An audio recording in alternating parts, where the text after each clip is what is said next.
I'm just going to call this graphing parabolas. I know it was a little bit longer on the actual slide, but we'll just pretend it was graphing parabolas.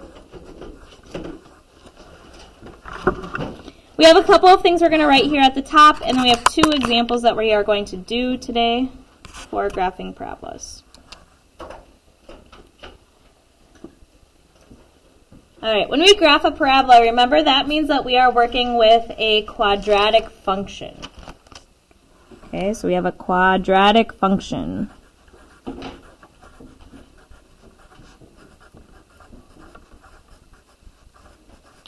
A function, in this sense, just means we're going to start with y equals, but then we're going to have that quadratic part, which you guys, most of you remembered yesterday. What is a quadratic? What does it look like? ax squared Plus bx plus c. Good. Okay, a couple of things that we need to know about our vertex based on this quadratic function. Our vertex is either that highest or that lowest point. Okay, if I have a graph opening up, meaning my u is going upwards in those arrows, is that point going to be a minimum or a maximum? Minimum. And this happens when A is positive.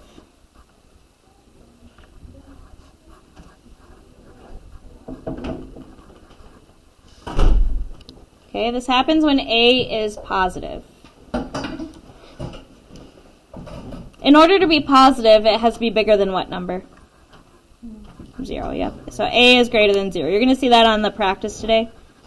This A is greater than 0 part, so you might want that. So I'm going to color A in orange today as we go, because that's really important.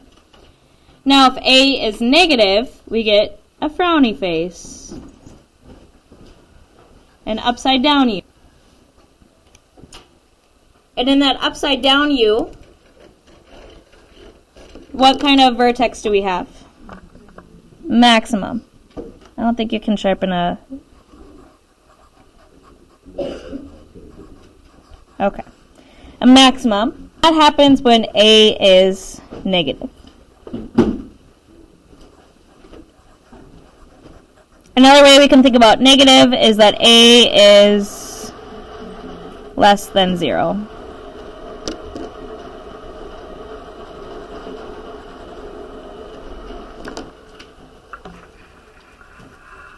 All right, now today as we find our vertex, we need to know the formula to find that x in the ordered pair. And to do that, we find an ordered pair. For the x, we're going to do opposite of b over 2, and then there'll be a comma, and then there'll be something else there for the y. And we'll figure out that y in just a moment. Yeah, I can second.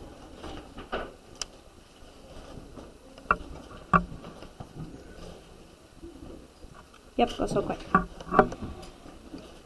All right, so on the bottom, when I see 2A and they're touching, what does that mean? What?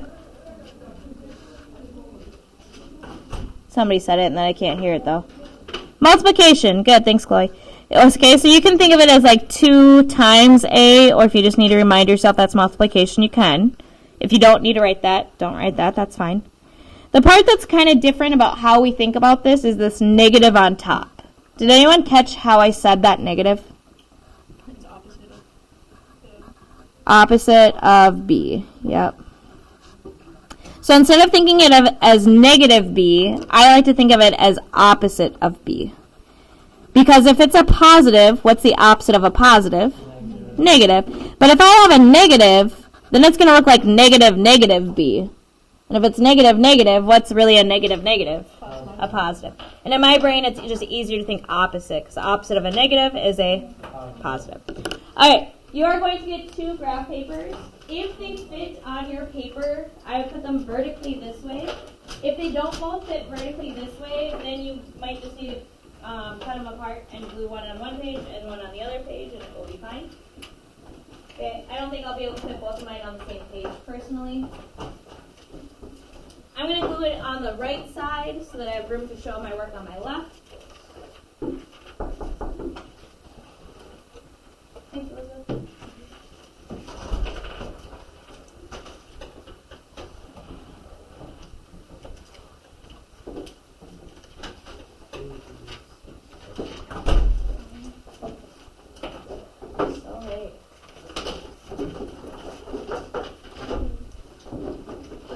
Alright, so if you need to cut up, you can. If they can fit in, just keep it. You don't have to cut it apart. If they don't fit, then you'll have to cut it apart. And that's just the way life goes today. Yep. This one. You're probably going to cut it. I think most people are going to have to cut it. And then these ones just... Oh, sorry. You already got one right there.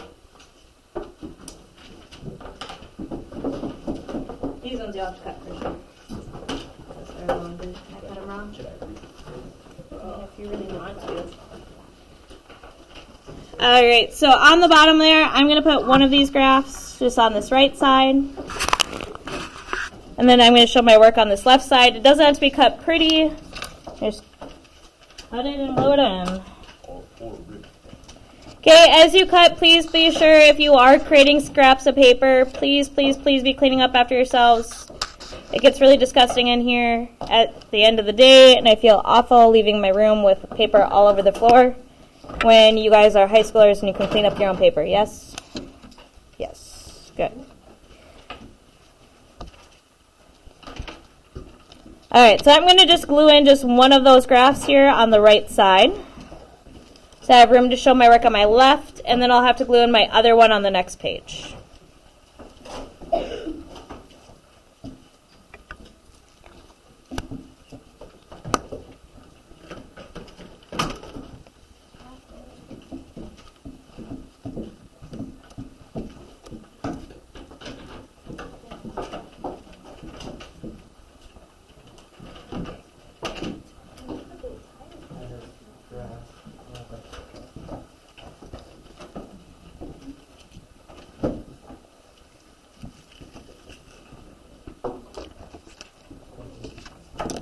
Thank you for those of you already cleaning up your scraps. Appreciate that. If you did not clean yours up yet, that's okay, but if you can make sure you take care of that on your way out of class, that would be great.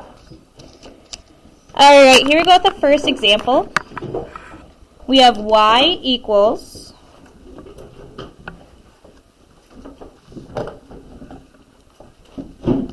negative 2x, nope.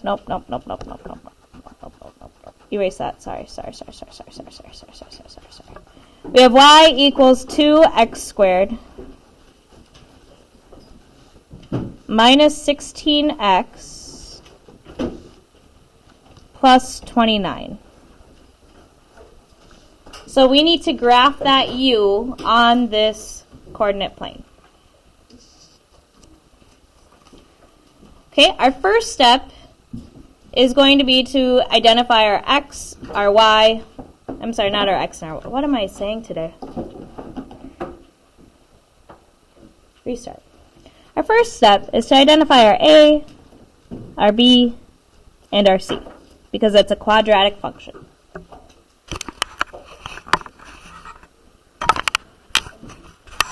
Because we're going to use that a and that b a couple of times. So which is our a? A is 2. What is our b? Negative 16. And our c? Yep, positive 29. Alright, so as we go through today, what's really nice is that there's going to be multiple times where we can stop and check to see if what we're doing is going to be correct. And that's really nice. So our first way to stop and check to see if what we're doing is right is we're going to pause here and just think to ourselves, is this going to be a happy face with a minimum or a frowny face with a maximum?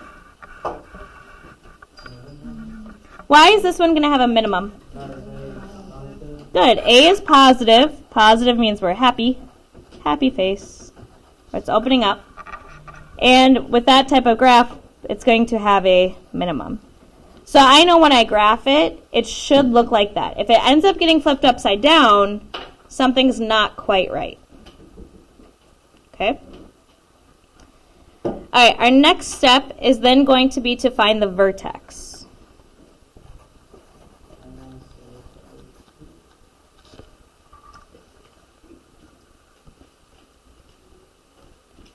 All right, for our vertex, we're going to do our opposite of B over 2 times our A.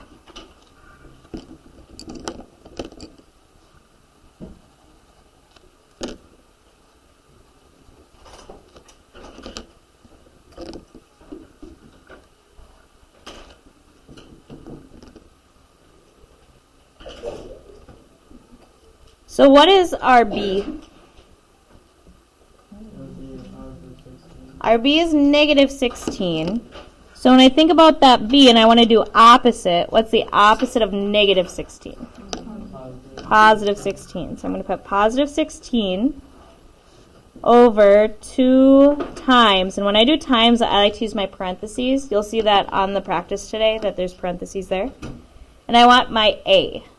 Which number is my A? 2.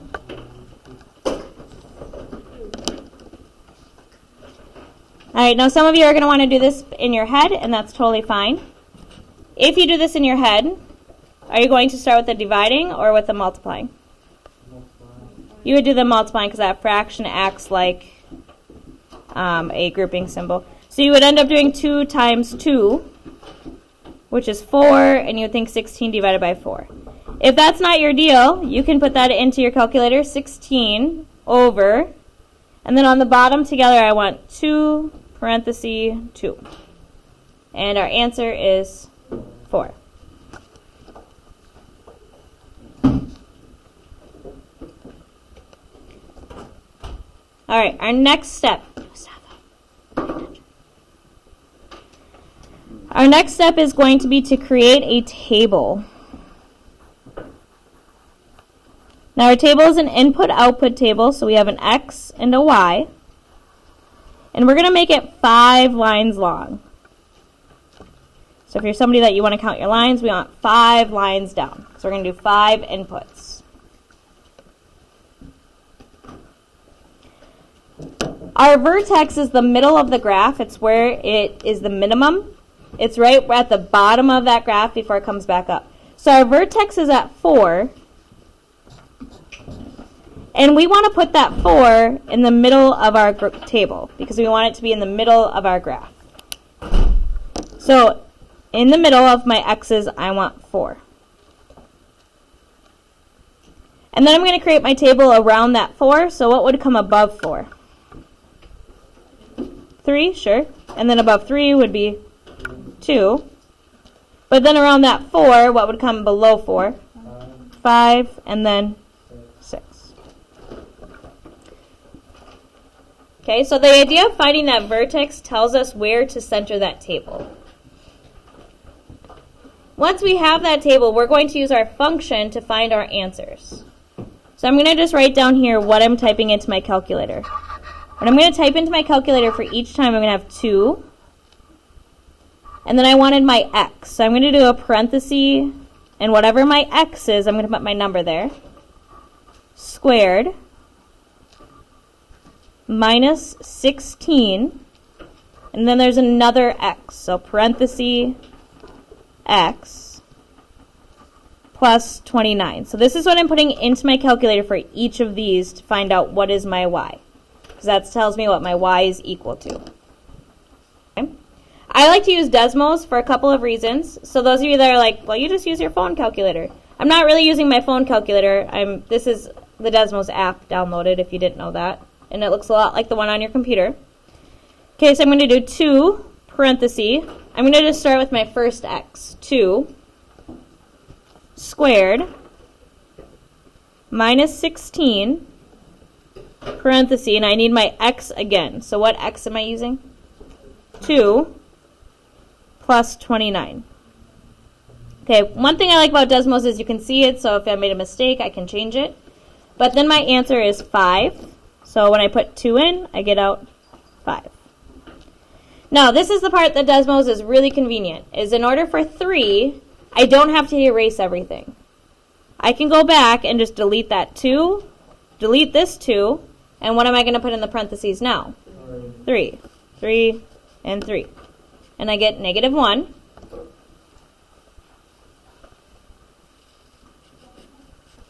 Okay. Now for 4, we'll delete the 3 and the 3, and we'll put in the 4 and the 4. And we get negative 3. Now, we said this was the minimum. So this is the lowest it should go on my y. So as I go to 5, what should happen to these y's? Should they get lower or should they go higher now? No. Higher, because this was supposed to be the lowest point. So it should go higher. That's another way for us to check our work. So I'm going to do a 5 and a 5. And we get negative 1. And then I'm going to delete both those 5s and put in 6s. And we get 5.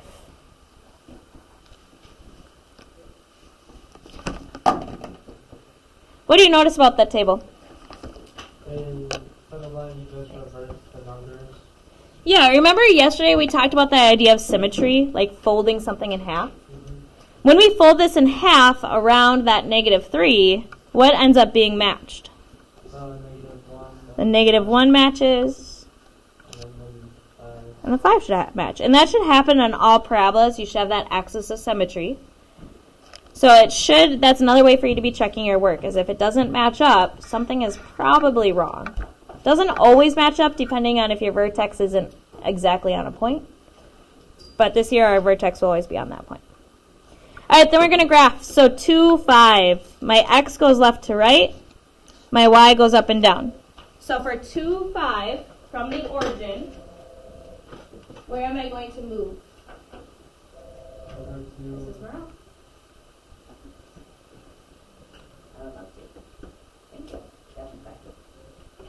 Okay, so for 2, 5, from that origin, am I going to go left or right? Right, 2, and then up 5. 1, 2, 3, 4, 5. Okay? Do you know where that is? Okay, one second. Right, 2, up 5. All right, then we have 3, negative 1. So we'll go from the origin, we'll go right 3, down 1, because it's a negative.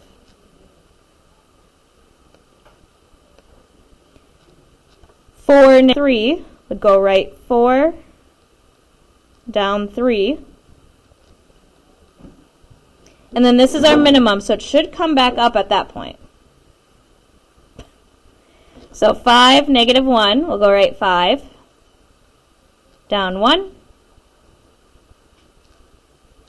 And then 6, 5. So right 6, up 5. When you draw that in, I know sometimes it's easy to make a V. We want to do the best we can to try at that bottom to curve it, make a U as it comes around. The more parabolas you do in your life, the easier it gets, but sometimes it's still not perfect, like that one. I kind of squiggled over there, but that's fine.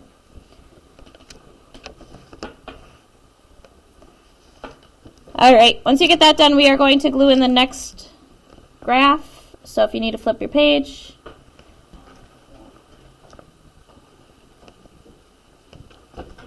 And glue that next graph in. We're going to do one more example together, and then you have some practice on your own. That's the bathroom. And then there's like the windows, and then this is the one that has the windows. Okay, just block that. Okay, so I just want you opening all this.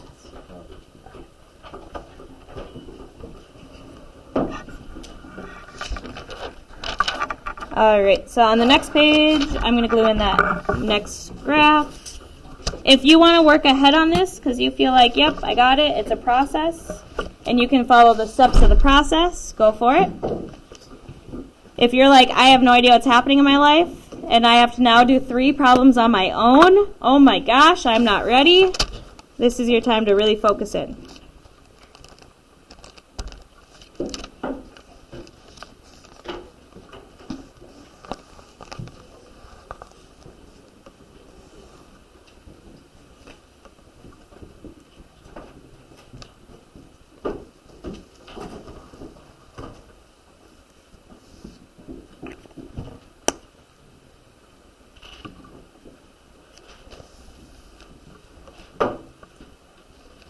All right.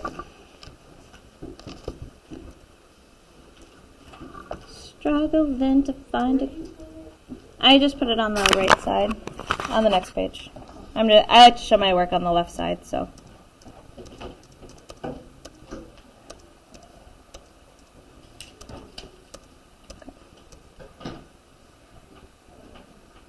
Alright, we're just not going to have 2 perfect examples together, and that's just the way life is going to be, and I'm going to be okay with it. Alright, our next example is going to be y equals negative x squared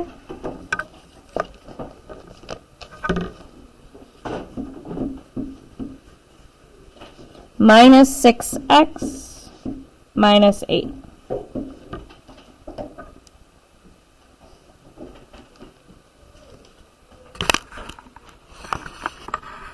Alright, so our first step is going to be to actually identify our a, b, and c of that quadratic equation function.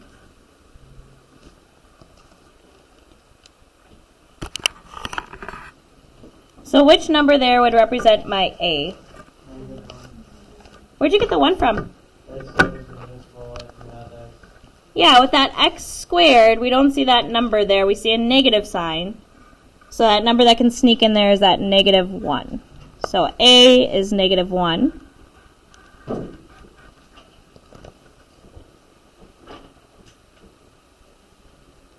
What is my b? Negative 6. Okay, those are the 2 that we're really concerned about today, is the a and the b. C is also really important, but today we kind of ignore it. And our c is negative 8. Most days, C is probably one of the most important things, but today, it's fine. It's there. Alright, are we going to get a happy face with a minimum or a frowny face with a maximum? Yeah, why is it a frowny face? Yeah, when we think negative, I think like, oh, that person's so negative, that means like they're probably not a very happy person. So there's a maximum. That's why I think happy face and frowny face. Some people just think maximum, minimum. It's up to you. Whatever works for you. Alright, after we decide that, that's just a way for us to check our work so that in the end, if it doesn't look like that, if we get a happy face, something's not right. Okay, it's just another way for us to check.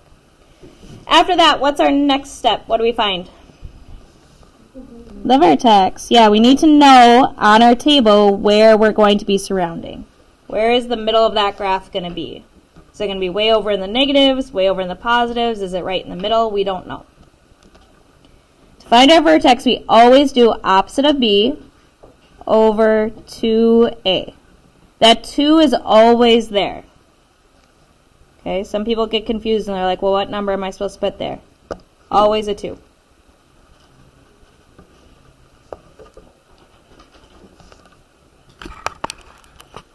Okay, so that bottom's pretty easy to think about 2a, because we're just going to do 2 times, what's our a? Negative 1. Thank you. But on the top, we have opposite of b, and that's the one that we have to really remember to switch it up. So what is our b? Negative 6. It just so happened both of our b's were negative in our notes. Is our b always going to be a negative? No. Okay, if it was a positive, what would we switch it to? A negative. But it's not positive, it's a negative. So we're going to switch the negative to a positive. Is that seriously the door again? Oh, I'm just insane. Cool. Alright, so we have 6 over 2 times negative 1. Some of you maybe did that in your head. We get negative 3.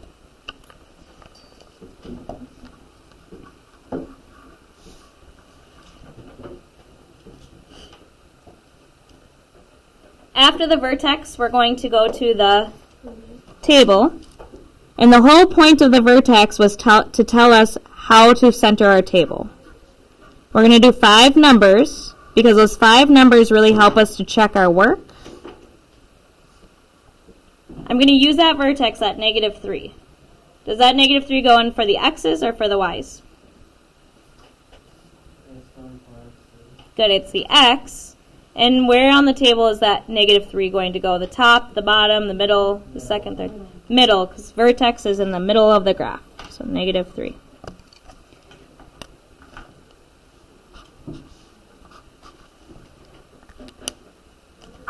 All right. How would I surround that -3? What would go above the -3? Sure, -2, and then -1. If you flipped it and you put -4 on top, is that okay? Yeah, that's totally fine. We just want these 5 numbers to use. So if you did -4, -5 on top, and then -2, -1, that's fine. But we want to surround that -3 with like numbers. Okay, in my calculator, I'm going to go back to this function, and I'm going to write that function down, but with parentheses. So I'm going to do negative, parenthesis, my x, squared, minus 6, parenthesis, x, minus 8. I'm going to give you a hint. That might be really important to write down for you. If you're somebody who sometimes you look back at your notes and you're like, yep, I see we did math. What does that math mean? How did we do the math? I don't know, but there's math. This would be a good thing to write down. Okay? All right, so we're going to do negative, parenthesis.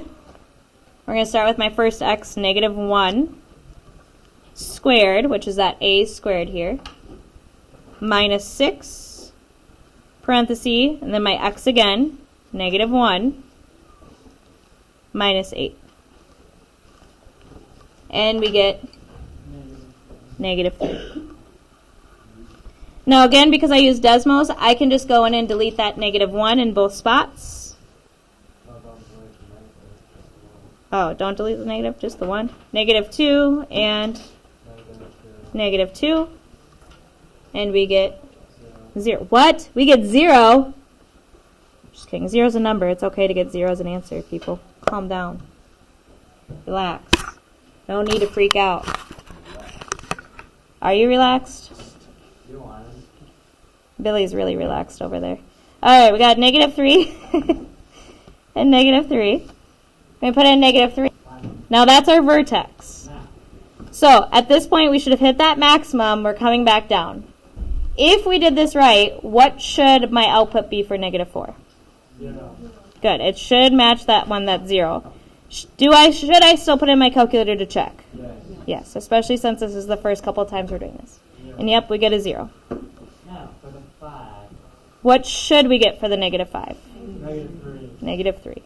Again, it should work, but it's good for us just to double check. -3. And then our last step now is just to plot that on the graph. Plot those points.